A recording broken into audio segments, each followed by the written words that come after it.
Shit, malapit na ang eleksyon mga kaibigan, malapit na ang campaign period. Bakbakan na naman to mga kaibigan.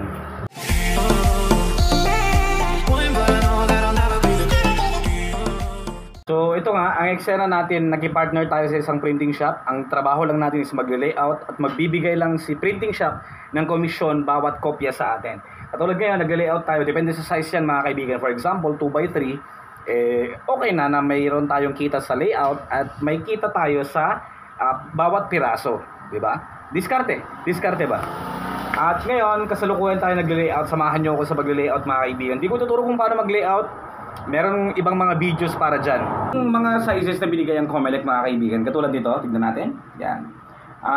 Napaka-clear naman yan mga kaibigan, no? Na para sa mga posters, yung pwede natin ipascale, ay hindi dapat tataas sa 2x3 o 2x3 feet mga kaibigan.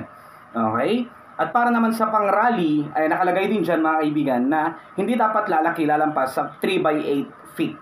Okay, rally. Pang-rally lang yon. Yung for example, mga meeting de avance or whatsoever.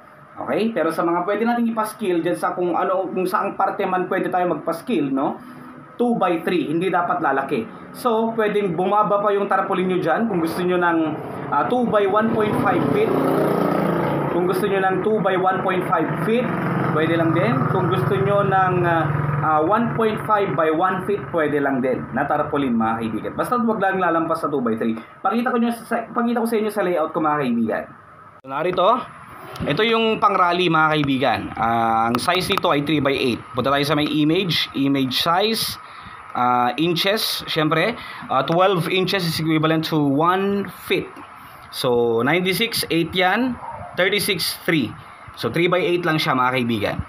And yung 2x3 naman na pang poster, pwede natin idikit. Ito, image size. Yan, inches. Yan, 36 by 24 or 3 by 2. 2x3. Okay, sa mas mababa dyan, pwede lang din mga kaibigan, katulad ng meron tayo dito. Yan, pang individual na poster. Okay, punta tayo sa may image size, inches, yan. Naka 1.5 by 1 feet siya mga kaibigan. Mga pamphlets natin mga kaibigan sa mga flyers, stickers, hindi dapat lalampas ng 8.5 by 14 mga kaibigan or legal size. So kung gagamit kayo ng sticker, magpiprint kayo sa isang sticker or flyers, dapat liitan nyo na lang. Huwag lang lalampas ng 8.5 by 14 o yung tinatawag din nating legal size. Katulad nito mga kaibigan, huwag lalampas sa ganito. Okay? So yun lang. Maraming salamat at huwag nyo pong kakalimutang mag-subscribe.